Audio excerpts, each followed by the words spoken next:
Thank you so much for coming to Finding My North, a conversation with Grant today. My name is Zoe and I'm the Lived Experience Lead at Finding North Network.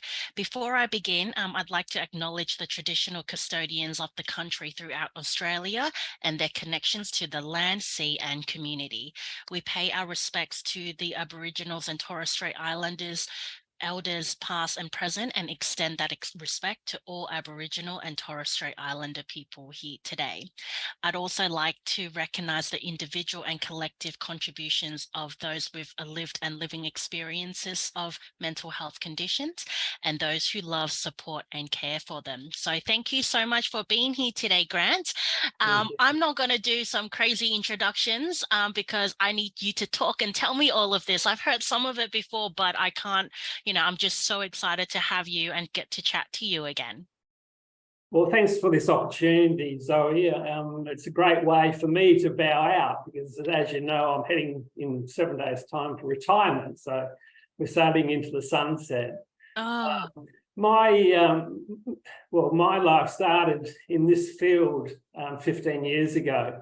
And basically, up till then, I was a golf professional for 33 years, had a successful career, worked all around the world, and it was all about me because golf's quite a selfish game. And then it all come tumbling down. I fell off a mountain bike at high speed onto a made road, and suddenly I just couldn't do anything. I couldn't get up. I couldn't. I was sort of bed bound, and I guess my identity was golf professional Grant Westhorpe. Well, that ended pretty quickly. And, 1 minute you're sort of, you're on top of your game, and next minute, the lights go out a bit. And that darkness, certainly, for me, it really, my identity was golf, and sort of suddenly I didn't have that. I couldn't stand for more than 20 minutes, so I couldn't even teach golf or sell golf clubs or anything, and so, it was a rough period for a time, and I guess, in reflection, that was a good time for me because suddenly you have time to think, work out actually what's important in life. Absolutely. And certainly that wasn't making loads of money and traveling the world, and having the life of Riley. Do you think that, I'd like to ask, do you think that men tend to focus on their careers or use that as their main source of identity over other parts of their lives more than women? Yeah, that's probably a long bow a little bit because there's certainly a lot of women in the workforce now that contribute in high positions. But I think, that there's that sort of thought that, the man's a breadwinner and the woman stays at home. Well, that doesn't happen because we're all trying to pay off a house. Yeah. As you know. I know how that feels. We know. So I think, in my generation, I was born in 1955, in my generation that, that was expected that, you had to be tough and grind out a career and bring money home, and essentially, that was part of being a man, and certainly that you then identify as that. It's hard not to, because your purpose in life is to go to work and bring money home and have a good life, and money means a little bit of enjoyment as well, so that when you're relaxing you have a bit more fun. Absolutely. But these days, I don't think that's probably holds so true. I think men are, a couple of my old mates in Western Australia are stay-at-home dads. I love that transition and the evolvement that men and women have a lot more options in the roles and the identities and the worthiness of everything that they do in different sense. It used to be so black and white, now it isn't. Absolutely. Yeah. I think nowadays, we're all the same. Seriously, men, women, it doesn't really matter. Absolutely. We're all trying to seek a little bit of happiness in life. And that's really, when I was going through my dark period, I still could get outside. I lived in a beautiful spot and, just enjoy the sunshine, watch birds. I just didn't see stuff. You know, Mm. I played on golf courses that, you know, a lot of people would think, oh, what a place to play. But you're playing, you know, you're focused on money. You know, you're not focused on, oh, wow, look over there. There's a crocodile in the water hazard. You just, or there's the birds, or there's, you know, little animals going past or whatever. You don't see that. Yeah. And that means that focal point is that when you go for a walk, you're still in your own head. You're still focusing on, you know, what do I need to do to be more successful at what I'm doing. Yeah, you get so engrossed in that. I say that because I went on a golf course. I stayed at the RACV Royal Pines recently Yeah, for the International Mental Health Conference, and boy, was I gobsmacked by the view. You know, my hotel room, I can see the golf course and the ponds and then the yeah. birds. And I was like, oh my goodness, this is such a pretty, pretty place. And like you said, like, now I think about it, I've lived and gone to many places with just as gorgeous views, but I was not, Absolutely. but I've never really Didn't see it. noticed it. Yeah, didn't see it. And I think that's one of the things, you know, in my time when I was young, I lived near a beach, and, you know, come summer holidays, we would take our shoes off and that was it. I mean, we wouldn't put them back on until we went back to school, and we'd be 3 sizes bigger, and mum would have to buy some shoes, and, you know, and that meant, but that grounding of actually having your feet on the ground, on the sand or whatever, was one of the things I do. You know, 2 or 3 times a week, sit out in the lawn with the dogs. You know, they meditate obviously, and I just ground my feet, and that connection to nature is vital, because then you know, because you're still, things come to you. I mean, we've got beautiful butterflies, Ulysses butterflies flying past here. And just those, and we've got, you know, basically in the back garden, a big bird feeder. So we've got, like, you know, 25 different rainforest birds that come in for a little bit of a feed. And yeah, you just sort of think, yeah, this is, and what that does, it breaks your thought pattern. I mean, apparently we have 6,000 thoughts a day. I mean, whoever measured that? I mean, I thought that could have been a bit of wind, but it was a thought. Yeah. But, you know, having that little time where you can actually just, you know, focus on you, just work on a bit of breathing, you know, ground yourself, and just stop the transmission, you know. And we all need to do that, because life's just sped up. The last 10, 15 years, it's just got quicker and quicker and quicker. And you just need time out. And one of the things, once I got through let's get back to the first story. Once I got through, you know, that darkness and found a bit of shade, fortunately, there was a job interview that came up in the local paper for a men's resource centre, and it was 2 days a week, and I just needed to sit down and talk to guys, and I thought I could do that. So I put my name, you know, up and got the job. And from that, it was just amazing, you know, sort of suddenly it wasn't about me. And of course, for the first 2 years, I tried to fix everybody. And that's not the deal, you know. It's listening and actually just, you know, assisting people to find the best outcome, you know, because when people were coming to me in the dark, and this was men and women, it was a men's resource centre, but we had women coming through the door as well. But you just, rather than trying to fix them and, you know, grab them from the darkness and take them to the light, my job, I worked out after 2 years, was to get them out of the darkness and just get them into the shade. And then once they bought into getting into the light, that was their choice. And that's how basically we healed a lot of people. Now, I'm non-clinical. I'm not a clinical person either. Diploma in community service works and 5,000 different workshops on mental health. But what I found was that, you know, we could just listen to the person tell their story. And as I mean, that might take 10 minutes, it might take 5 hours. But as they were doing that, you know, you could just see the cloud lifting out of off their head. You know, they were actually finding solutions themselves, and that listening is just vital. And I got good at it. You know, I basically just didn't interrupt them, because in your mind you're thinking, oh, I've got to tell them this, but you shouldn't. You know, you've got to let them sort of talk about it. And with men, I mean, you know, the first, I don't know, 30 minutes we'd be talking about the cricket. but it just made them sort of comfortable.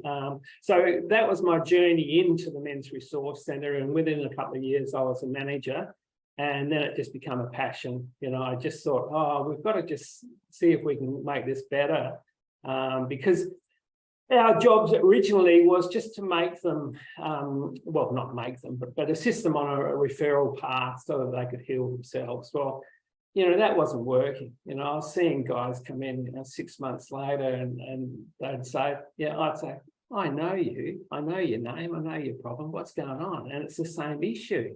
So they weren't sort of finding that outcome of happiness. So I thought, right, we've got to change things, So we started doing a lot of wellness checks on guys. So we'd check their blood pressure and their waist measurement and some mental health questions, and some drug and alcohol questions. And what it did was it allowed them a conversation to ask anything. That was the deal. And in fact, one of the mental health questions was, are you considering killing yourself? Because I just thought, we've been around the bush here, and look, we had 6 guys that we saved just by asking that question. And once once you have a bit of fun with their waist and say, oh, you're a bit overweight here, or oh, your blood pressure was high. It starts a conversation of the real questions that they want to ask, which they probably wouldn't ask a doctor. Absolutely. But what we could do, what I found, from that learning experience, was that we could actually provide them with the information so that when they went to seek help, they had the right, sort of information and strategies to ask the doctor, how can I sort of get this sorted? And that sort of turned into, down the line, I think it was about 2013 that I wrote my first men's survival handbook, and I thought, well, it was basically just questions that were being asked. I mean, we did 8,000 wellness checks over 5 years or something, so we were getting a lot of questions. Wow. And we were getting the answers, but just giving a person a phone number or a website just wasn't sticking. So I thought, well, we've got to make it like a handbook that's has humor. Men love humor, so we could really take the mickey and from my experience of what happened to me, I mean, I could still see funny sides of stuff. and so we utilised that, and the Men's Survival Handbook came out in 2013. Well, 6 editions later and 24,000 copies later, we were just win. And that morphed into the Free Wellman app, which is available for everybody around the world. So it goes out to 28 countries. It's got 48 different topics. It's mental, physical, social well-being. And it's just simple stuff that probably, we all know, but when it clouds over on your mind, it's hard to access that information. Absolutely. With the Men's Survival Handbook, what were, can you tell us some of the main questions, the most popular questions that have been asked over the so many thousands of men? What was the main top 3? Where the hell's my prostate? Okay. Good question. Very good question. Yeah. I've been feeling sad for a week. Is this depression? Okay. And I used to say, mate, give it at least 2 to 3 weeks, and then just see what comes out of that. And what has happened the last week, and my wife left me, or dogs died, or so that's reactional, sadness, which is fine. We've got to feel sad, and we've got to grieve. That's one of the things that I talk about in the Wellman app, and also my new publications, is that grieving is so important. And I've gone through stuff. I lost my mother and father, and you sort of hold back, got to be strong and all that rubbish.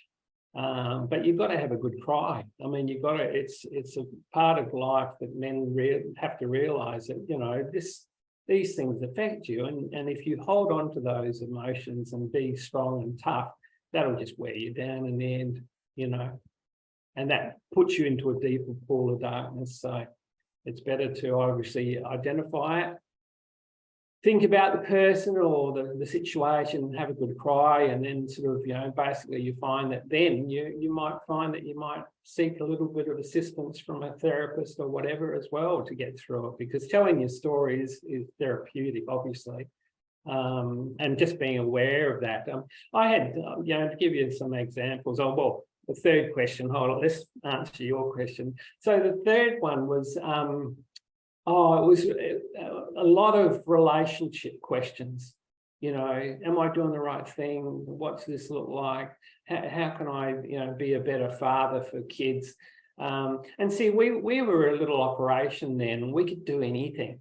So from that, we used to do dads and kids days. We'd have a day where we'd get a bouncy castle or a clown and a few show bags, and got the dads coming to, and we'd have 50, 60 dads coming to these days. Wow.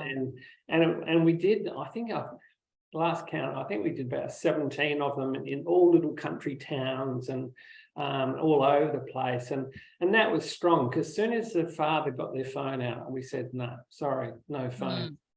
So they had to interact with their children, and that was just brilliant. And the fathers just thanked us, obviously, at the end of the day, that the kids had a ball, and the fathers got together. And I'd noticed, I'd go over and chat to everybody and just introduce a few, a few subjects. So, how can you get the most out of your children? And what does this feel like? And what does little Johnny do when he gets upset, or who does he go to? And really, it's still a similar thing when a baby arrives. It's the mother, that's going to get all the attention, which is fine. But I think in these days and times, it's got to be part father too.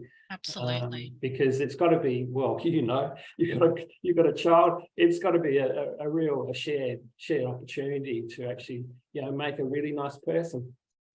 It's really interesting. The three questions, so first of all, is about physical health, about, body parts that, to be honest, we actually don't really know too much about it, especially in high school, aside from Healthy Harold back in the days. Like that's as much as the Healthy Harold was, that's as much as I got in terms of that. And then the second one really is, I think it's hard, not just for men, isn't it? When something happens in your life, when is it normal reaction and emotions due to a particular situation, and when is it the tipping point where, I actually really need some help? So I think that's a really good question to ask, and many people ask that. My daughter basically will come to me and ask me when some of her friends are not doing well, and like kids, they have access to Google and they start self-diagnosing themselves with everything. And I'll be like, okay, so they haven't been well. What's been happening? They've gone through a breakup. It's, you're grieving a relationship. It's normal to be upset. Okay, well, it's been 6 months now. They're not eating. They're not doing well. Okay, when is it time to reach for help? And then the last thing is relationships. Many people, a lot of people in, I would say my daughter's going to kill me for saying this, but her generation, I feel like they don't have that sense of, they don't want to make deep connection. Well, I wouldn't say they don't want to, but they seem to lack the ability to make the deep and meaningful connections because they're getting it elsewhere. When I say that, I mean, when they don't like people face to face because you have to deal with the good and the bad, whereas you have a relationship online. When you like them, you can talk to them. When you don't like them, you can just delete them off an app. Well, look, I mean, I had 5,000 Facebook friends, and they were also lovely, They would, as soon as I coughed, they'd say, "Oh, how you going, Grant?" I don't think so, And this, I mean, I was at the blood bank yesterday giving plasma, and I was talking to the nurse there, and she was saying, "Oh, what do you think of this AI, the artificial intelligence?" And I said, "Well, it's good, but it's not like you're going to have a relationship with the computer, and if you are, you've got major problems." And she was saying, there was some lady that had an AI partner. I thought, oh man, where is this going? It's a little bit of a concern, isn't it? And look, I mean, there's good stuff about Facebook. I don't do it anymore. I'm a bit more of an Instagram person, but it's just if you're desperate for attention, I think if you're an influencer, well, I think that's a bit sad. I mean, seriously, just get out and just do some kind things around people that you love. It's not that difficult. Yeah. Kindness works pretty well for me, and being grateful for what I have, and it's just the sort of simple, basic sort of things that as kids, that's what was probably drummed into us. I had fabulous parents. I was very fortunate, and they were loving, and essentially, but there was parameters, because I was the last one of 5 children, so it was chaos at dinner time. And I was, being the youngest, I was always clipped in the head by 2 brothers or 2 sisters. But that was a good learning ground for me. I sort of thought, oh, okay, so this is how it works, and you sort of start to understand that, basically, how to fit into a family unit. And I mean, it's such a big difference then. I mean, we'd all sit around the table, and dinner, and you had to talk, had to make conversations. There was no mobiles, obviously, let alone a landline. Yeah. Things have really changed. Different situation. And I always sort of think that we lost the point a little bit, when they started building houses, bigger fences, bigger TV screens. Suddenly, we just isolated ourselves. Whereas, in my younger days, I mean, I just knew everybody on our street. And we could go in and, have a conversation, and they would have fruit, or they'd feed us or whatever. I mean, it was just really sort of a safe situation. I don't know, that's changed, but I just sort of think, that sense of community is where we need to get back to. And I'm not saying a community where, basically you're talking to somebody, overseas. It's just, your local suburb or whatever. It really has changed, isn't it? I remember the same. Absolutely. Yeah, my neighborhood, we knew everybody. And I think COVID did pretty good, as did us a favor, at least for me, because during the COVID lockdowns, we started a Facebook page in our local complex, and we started talking to each other. And I'm like, my goodness, I've lived there for 2 years, and we never knew each other's names or anything. We, nod our heads and walk off. But during that COVID period, we were like, I've got toilet paper, who has rice, and who has plants, and that's really helped. Yeah. Especially toilet paper. Yeah. Out of that, and you're in trouble. Don't even start me. Nightmare. I was in Sydney, and I paid $20 for 4 toilet paper rolls, because it was just completely out. I was just like, you guys are horrible. Anyways, we won't go into the COVID. No, we won't go down that line. Yeah. You in your bio, I really love this particular quote that you wrote. It says, small behavior and well-being changes do create major life gains. Tell me more about that, please. Yeah, look, I mean, again, I go back to probably my mentoring days, and when I was finding these guys were coming back still, and I was thinking, oh, what can I do? There's got to be something that I can do here that's going to work. And I thought, right, I'm going to get, I got 6 mountain bikes and 6 kayaks from Westpac, actually funded us. And I got 3 or 4 guys with similar issues, and we'd go for a bike ride to a coffee shop, or we'd go jump into the kayaks and go to a coffee shop across the bay or whatever. And that was profound. Because I thought, I was a bit nervous, because I was thinking, what am I going to say? These guys have got serious issues. They've gone through real bad stuff, some of them. But I thought, okay, let's, what's important to me? Self-worth, self-respect, just the basic sort of things, gratitude, being humble, whatever. So each time we'd go for a kayak or a bike ride, I'd just say, well, how do you deal with this self-respect thing? Or, and they'd be off. These guys would be going, oh, I do this, and I go to this place and, you know, basically have a massage each week, or I'd go and have a, you know, talk to this person. I've got this lovely person I talk to, or I've got an uncle that was really brilliant, and, you know, he's, you know, shared these things, and that just kicked it off. Because, you know, suddenly you could see these guys healing, and it was sort of like a self-healing. I mean, you know, I got the bikes and I got them out in the fresh air. But in the end, you know, they were supplying the information and strategies for other guys, and that sort of that was just profound. I always remember I had a 34-year-old guy who was. He was just stuck, you know, he was stuck in his room. He was still living with his mum. I mean, nothing wrong with that, you know, it's cheap rent, but, you know, he was stuck. He just played games on the TV, you know. Anyway, so we got, you know, his mum actually came in and he said, oh, I got this son. And I said, oh, yeah, bring him in and I'll have a chat. And I said, oh, look, I'm going for a bike ride tomorrow. You want to come? And he said, oh, I haven't ridden a bike for like 20 years. And I said, oh, you'll be right.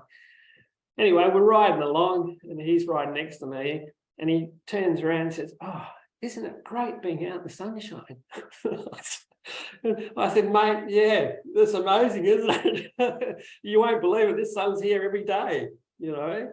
And that just turned him, you know. Suddenly he started to exercise. He got physical, you know, he was overweight to start with. He got rid of some weight. He got some, you know, self-worth.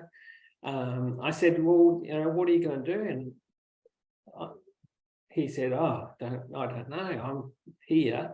I said, look, go to TAFE. What are you interested in? Yeah, game station, IT, all right, study IT. So this guy, you know, within, you know, because I've been in the game long, you know, it was like 5 years later, he was a different guy. He had a life. He was away from his mum. He had his own property. He had qualifications, he had a purpose, and what it comes down to is that purpose. You know, having a purpose to get your bum out of bed and get going. You know, and, you know, suddenly, you know, he related to that exercise, and I think in the end, like he joined a local bike club, you know, so socially he kicked on, because up to then he was probably talking to gamers, you know, wherever. But there was no social contact either.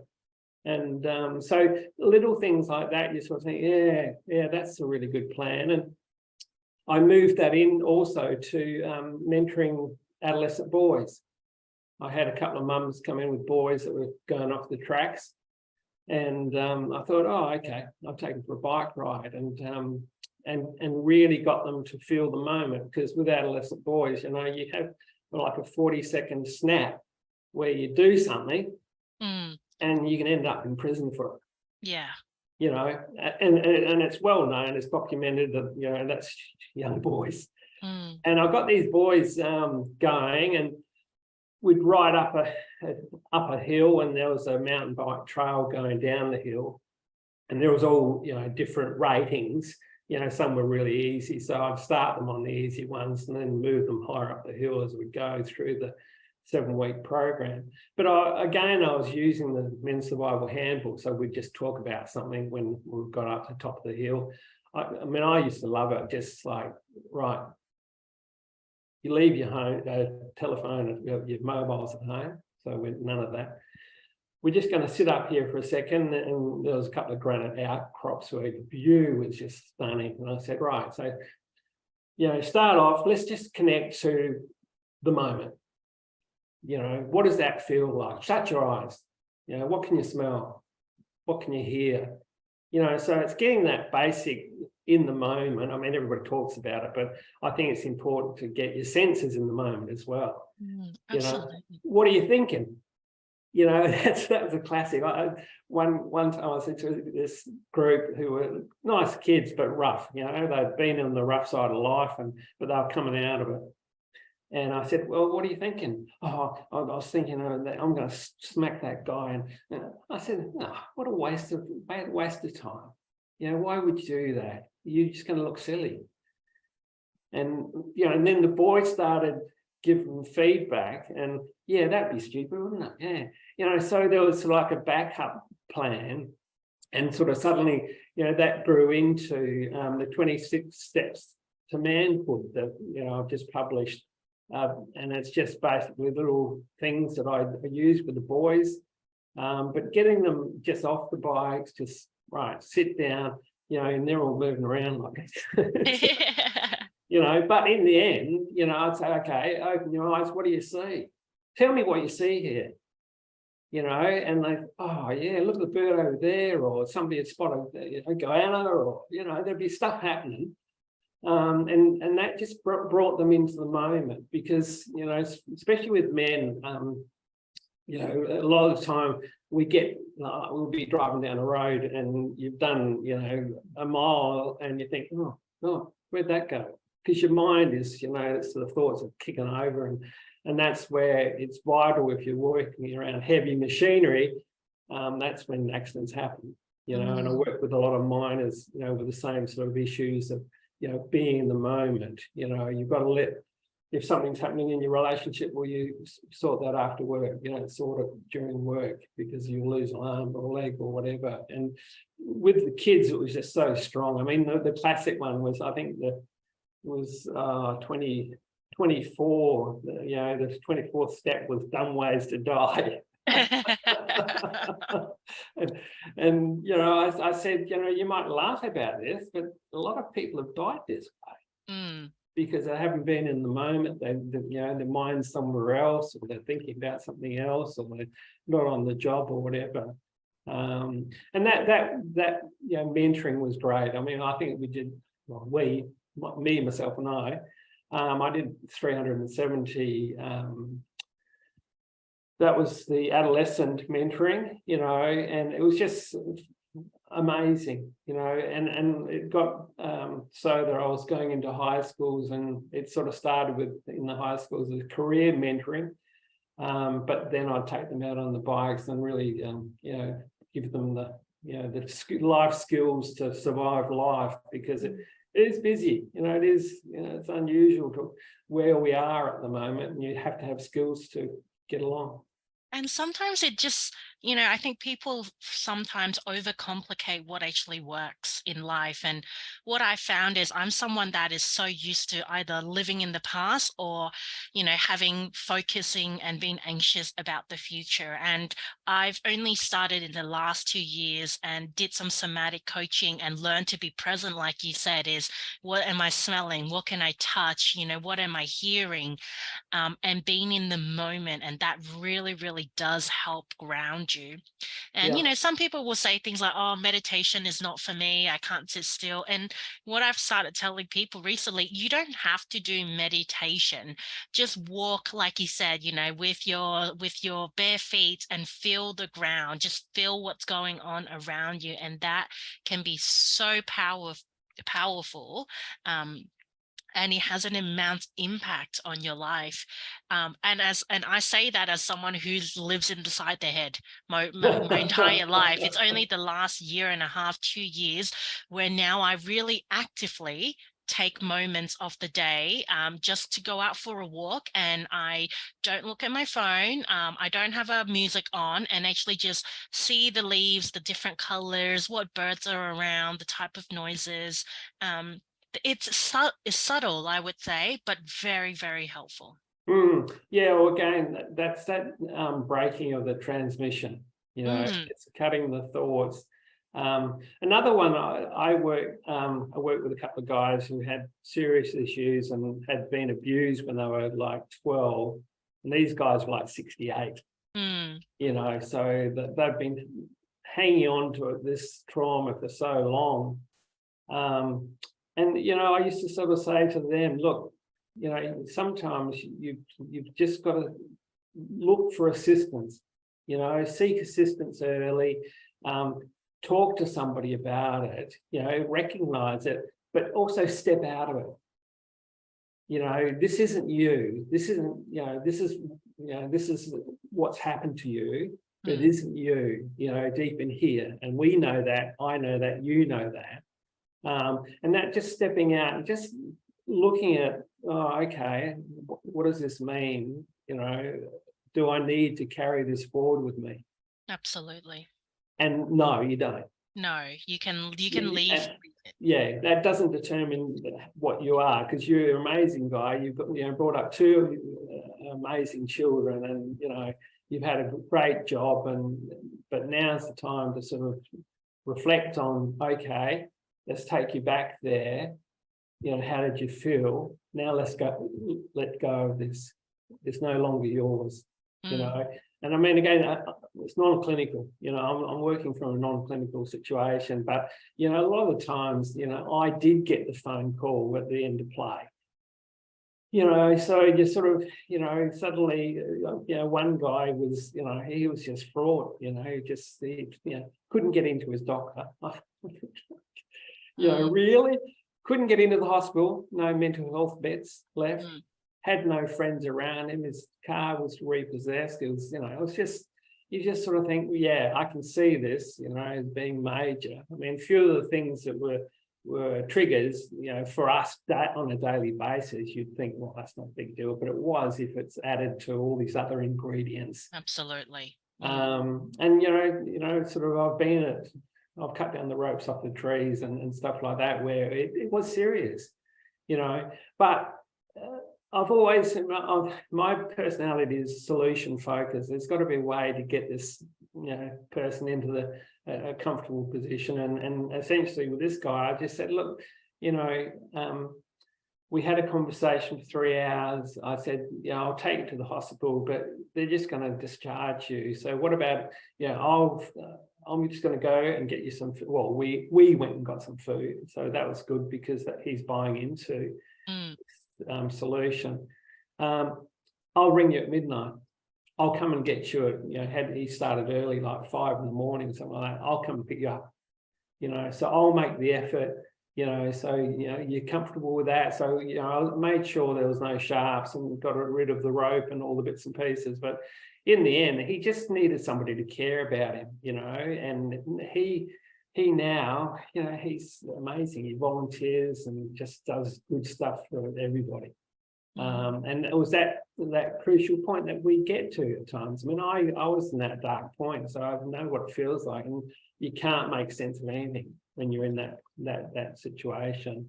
It comes to a point where, okay, before you get into that situation, start seeking help early. And that's where, Lifeline, they're 13, 11, 14, they're brilliant. They're such a good organisation that will listen and provide some direction, solutions and things like that. But life's fabulous. I mean, that's when I was in this situation, I had another guy that just parked out the front for 6 hours in front of the office. And I thought, hello, something's wrong here. So I just knocked on the window. I said, oh, can I come in? And he said, yeah. And we chatted. And I was there, I don't know, probably 10 o'clock at night it was, sort of, by the time I finished. But, he just needed somebody to talk to and to, hear the story and lay out a path, and sort of suddenly, that's where my experience, I mean, I love talking. I love talking because it was part of my job as a golf professional. I did a lot of teaching and met a lot of interesting people. I mean, worked in Europe and all over the place. And you just, if you can just relate to some funny things and, it becomes a story that you can both share, and it provides an out, an outcome, which is going to be, certainly a lot happier than the way you found them. So, yeah, I mean, it's and that does take it out of you. Trust me, it's ultimately it comes down to connection. And my question to you is, you've been helping so many people. What about things like, working in the mental health and suicide prevention can be really taxing. There's compassionate fatigue. What do you do personally to look after yourself and also to stay as passionate as you were when you first started? Yeah. Now that is a bloody good question. I think one of the things I learned early, especially listening to so many stories. I mean, we were getting, obviously with the wellness checks, and we had an office front where people were coming in and telling their story. And one of the things that I used to play a little mantra in my mind, and I had to, because then I didn't own the person's problem. And I'd keep saying, oh, it's not this is not my problem. I can assist this person, but it's not my problem. You know, and it sounds selfish, but it's not. It was a way to survive and to maintain my mental well-being, you know. So, but I've got this joy of life, you know, having your identity taken away and then finding so much joy in just little things. Probably that was a major change in my head. Was, look, you know, the stories I heard, I thought, my life's just been a dream. Seriously, I've had such a wonderful time and such good times. And these people have, you know, been hit early in life and struggled, and, you know, really, but they survived as well, you know. But I look after myself. I love music, you know, so I'm listening to music. I meditate. Well, that can be going for a walk, but I'm into breathing. You know, I've come up with a few breathing things that I talk about in my books that work for me. And one was just, you know, when I couldn't walk, it was a struggle, but in the end, I could start walking a little bit, and I started breathing, did a routine that, you know, each step I'd breathe in, breathe out, breathe in, breathe out. And, you know, it might just be a 100-meter walk to start off with, but that was enough to, you know, elevate my feeling of healthiness, you know. So suddenly, didn't think of anything. I didn't think of, I could have been playing golf, or I could have been in whatever, famous, or who cares? I mean, we're here for a short time, you know. So I guess it's getting that grip on reality where you sort of think, well, you know, we're all here for just a little bit of happiness, you know. If you think you're going to be famous, I mean, you'll be famous for, you know, 2 weeks after you die, and that'll be the end. I'll forget your name or whoever you were.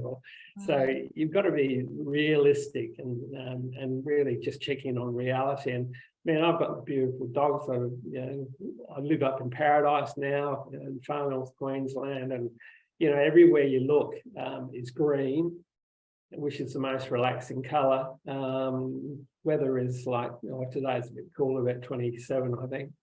You know, so there's always warmth here. And okay, it does get hot over summer, but, you know, to me, it's 33 degrees, and you know, that's not bad. I can live with that.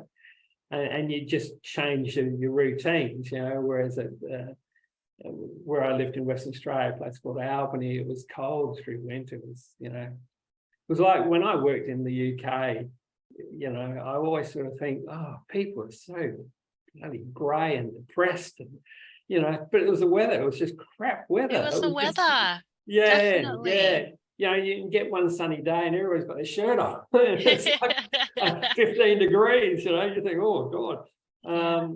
So for me, I just started working on myself as well. Just, you know, little things. Because I couldn't ride too far on a bike, I got an electric bike.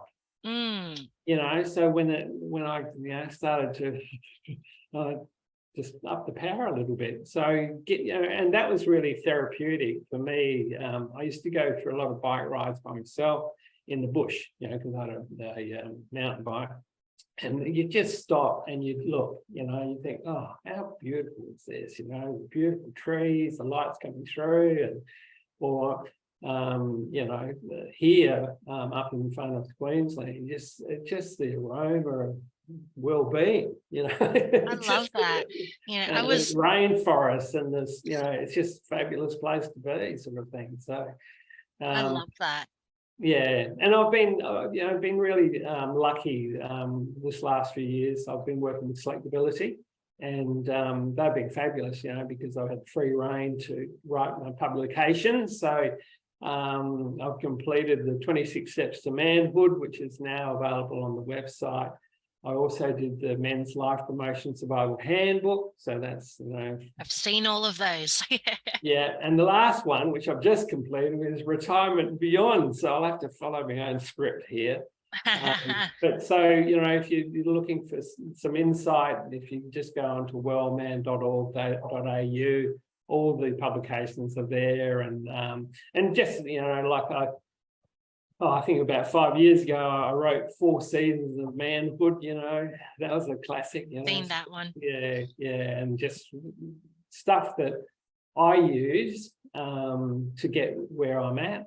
And also, you know, having sort of not walked, but worked with men, you know, being beside them and with them and just got them into a healthy place. A lot of the stuff that, you know, they have actually, you know, provided with the information strategies, the life skills as well. So, you know, I'm just like a magpie. I just like, well, yeah, that works. Oh, well, we'll bring that into the knowledge book, and yeah, it's been just a great journey where you sort of think, yeah, just there's so many people that are better off now in a better place, and you know, most of it's they're doing, and I've contributed probably 5%. Well, first of all, can I just say thank you so much for your contribution within this sector, especially with men's mental health. You know, I can see from the workshops, the people that you've talked to, the stories that you've told, that you've touched so many people and have impacted so many people. So thank you so much for that. And I'm sure when they see you, they will feel the same as much appreciation as I do. But now I guess my last question for you for our meeting is, what's next? What does retirement look like for you? Well, What are your plans? yeah, I'll have to see. I've got this retirement, and you know, this retirement book, you know. Yeah, look, I learned Japanese in 1978, and I was going to teach Japanese golfers. Wow. So I want to relearn Japanese because I've got my best mates of Japanese actually here that I play golf with, and I just want to get back to actually writing Japanese as well as speaking Japanese. So the language.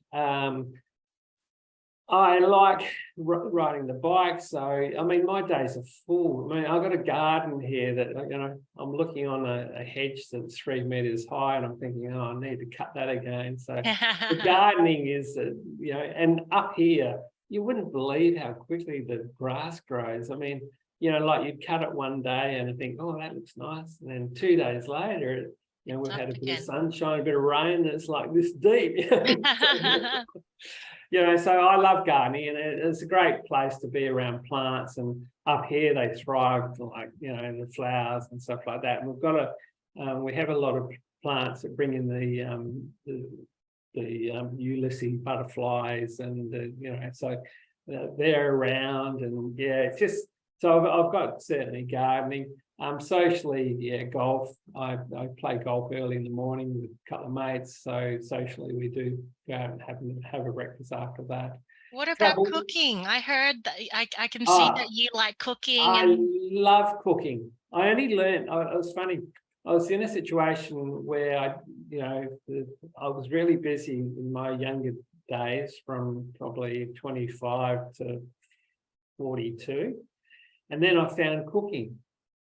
And I just loved it. And I started cooking curries, and I'd start from the real base stuff, and really, you know, getting all the layers right and the flavors, and it was just, and then it started to work, and I thought, oh, this is awesome. What's on your playlist when you cook?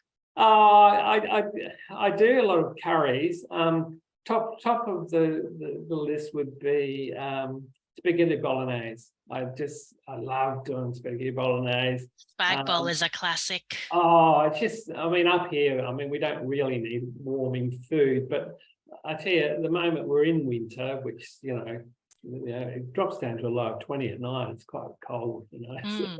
20 is cold. I've got the jumpers on the dogs now, because they refuse to go out and sleep outside if it's 20 degrees. But getting back to cooking, I mean, I like working with fish and prawn curries. Muslim beef is another favourite. Pad Thai, I like cooking. Love Pad Thai. Yeah, but I like eating as well. So I like eating as well. Do you like to cook and listen to music at the same time, or is it a separate thing? yeah. I find that really good therapy. I really enjoy that. Yeah, I've got this guy in Iceland. Olaf, I think his name is or something. And his music, it's not so much singing, it's just takes you to Iceland. I've been to Iceland and Mm. Greenland. It just takes you back there. It's just just really just grabs you. The Viking stuff, you know. I love But that. yeah, cooking's really important, and I think eating nice food. I mean, you don't, if you're doing the cooking, I mean, your budget's much better, and it's slow cooking, so it's therapy cutting up. I love cutting up onions and this and that, and just taking my time. I've got really sharp knives, which is important, and it takes you to another place. And again, the same thing happens. It's like when I jump on my bike and go for a bike ride.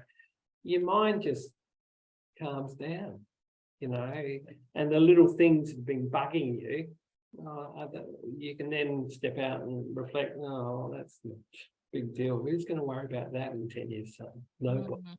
Yeah, like, how we approach it in our house is, are you going to care about it in 3 days time, 3 weeks time, and 3 months time, and 3 years time? And if it's anything over 3 days time, let's talk about it. If it's over 3 years time, we need to sit down and make a plan. If it's anything, if we don't care about it in 3 days time, 3 weeks time, we can just go bye-bye. That's how Yeah, we work on these absolutely. things is. Yeah, and I mean, it's funny because we're a little bit media fed, aren't we? We are. Oh, this is so important. You think, oh, is it? Is it going to change my life if she wears that dress? I don't think it's probably going to change my life. Mm. Or oh, is that going to change what I do tomorrow? That this idiot's doing stupid things somewhere else? No, it's not.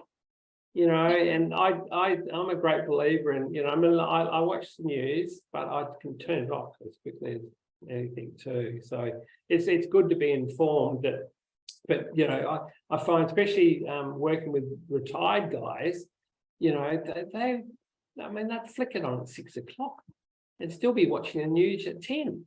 Well, Wow. what impact is that going to have on your life? Is there a lot of positive news? Well, apart from the cricket last night, but no, there's not. And I think that's the thing, is that we get numbed, and you're seeing people dying in Ukraine, and the effect of that, and that impacts our way of being. Yeah. Now, we've got to be concerned about what's happening there, but we can't really change it apart from giving trucks and stuff like that. And, but if you're seeing something that is also running for 3 days or 4 days, the same story, I mean, that's just lazy journalism. Yeah. Yeah. I was listening to a podcast, and it was saying that it's important for us to stay informed in terms of news and what's happening in local, world, everything. But the time and the way we digest these things actually has an impact on your mental health. So what I really noticed was, there was the first thing when I used to catch the bus, all I did was just read and listen to the news before work. It was a way to keep myself informed, but it really impacted me because there were so many things that I can't control, such as, Ukraine or whatever, anything, and that impacts how I work. So now I choose to read it, for example, during lunchtime, and have snippets of it as well, and choosing where I actually select. Whereas before I would just put on the radio or an app of the news, and I couldn't choose what news I was reading. And that really made a big difference. Yeah. Well, for me, I just find, at times I take stock, I just write down what's important, what's not. So, and I like journaling, I love journaling. I'd write a journal. On the Wellman app, there is a place to journal, which is free, and the app is free. But just next day, you sort of think, oh, well, that was so important yesterday. There's nothing now, just stepping it's a funny thing to say, stepping outside yourself and just something, yeah, you got to pull yourself together a bit. That's rubbish. It is, Yeah, yeah. But yeah, being able to actually step away from it and looking at it instead of being so absorbed into it is something.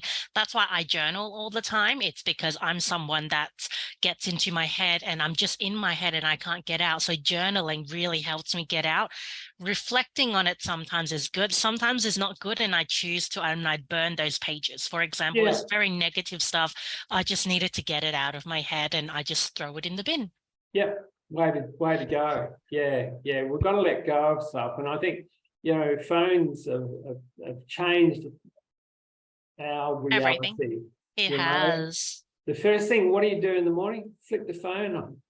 Just Check my phone. oh, how sad are we? Yeah, I'm trying really hard not to do that. Like I still turn on my phone, but the first thing that I do is I turn a morning meditation thing on.